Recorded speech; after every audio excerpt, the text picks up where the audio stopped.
দিন শেষে আপনি কি নিজেকে জিজ্ঞাসা করেন, আমি আজ কি শিখলাম, কি করলাম? নাকি শুধু হাতে থাকা মোবাইল ফোনটি স্ক্রল করতে করতে হারিয়ে ফেলেন আপনার মূল্যবান সময়? আজকের এই রিলস সংস্কৃতি আমাদের মন মগজ দখল করে নিচ্ছে। 30 সেকেন্ড, 15 সেকেন্ড, এমনকি 7 সেকেন্ডের ভিডিওতে আমরা আনন্দ খুঁজি, অথচ এর পিছনে আমরা ঘন্টার পর ঘন্টা সময় নষ্ট করছি। আসলে আমরা কোনো কাজে তখনই মজা পাই যখন আমাদের ব্রেন ডোপামিন নামের একটি হরমোন রিলিজ করে। তাই এই ডোপামিনকে অনেকে হ্যাপি হরমোনও বলে। এই সস্তার রিলসে আমাদের ব্রেন ক্রমাগত ডোপামিন রিলিজ করতে থাকে এবং সেই সাথে আমরাও মজা পেতে থাকি। একটা, দুইটা, তিনটা, চারটা, এভাবে আমরা যতই রিলস দেখতে থাকি আমাদের ব্রেন ততই ডোপামিন রিলিজ করতে থাকে। আর এভাবেই আমরা 10 মিনিটে একটা মুভির সমান মজা পেয়ে যাই। এখন তুমি বলো, 10 মিনিটে যদি মুভির আনন্দ পাওয়া যায় তাহলে তুমি কি 3 ঘন্টা খরচ করে একটা মুভি দেখবে? কখনোই না। কিন্তু এই সস্তার ডোপামিন হিট খেয়ে তোমার ব্রেন এতটা ড্যামেজ হয়ে গেছে যে তুমি আর আগের মতো ফোকাস দিতে পারো না। আগের মতো আর ধৈর্য নেই তোমার ভিতরে। তুমি এখন 5 মিনিটও বইয়ের দিকে তাকিয়ে থাকতে পারো না। আর সবচেয়ে অদ্ভুত ব্যাপার হলো, তারা নিজেরাই বলে দেয়, এছাড়াও সবাই জানে যে রিলস ক্ষতিকর এবং বিষাক্ত।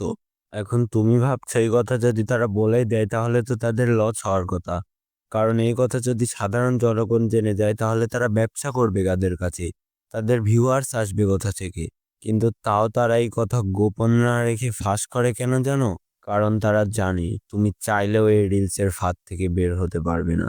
কারণ তুমি চিন্তাও করতে পারবে না যে তোমাকে রিলস দেখানোর জন্য কত কত বিজ্ঞানী দিনের পর দিন, রাতের পর রাত পরিশ্রম করে যাচ্ছে।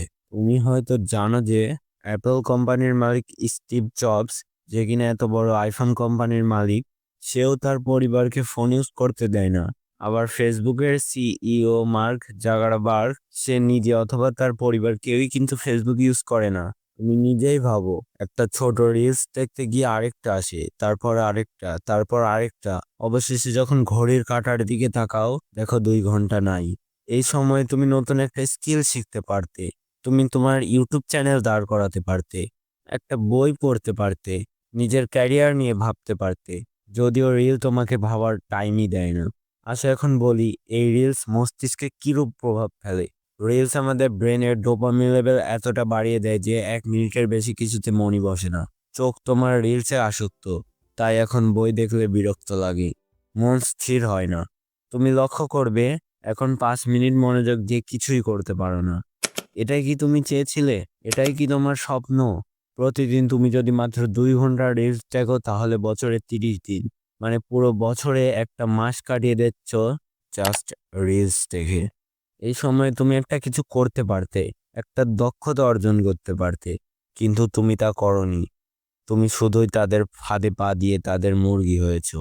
তুমি হয়তো ভাবছো একটু রিলস দেখি, ক্ষতি কি তাতে? ক্ষতি এটা যে তুমি নিজের অজান্তেই আসক্ত হয়ে যাচ্ছ, এবং এই আসক্তি তোমাকে ধীরে ধীরে অলস ও হতাশ বানাচ্ছে। তুমি রিলস না দেখে তো রিলস বানাতেও পারতে। আচ্ছা, যাই হোক, তুমি নিজের জীবন নিজেই চয়েস করো, দেখবে নাকি দেখাবে।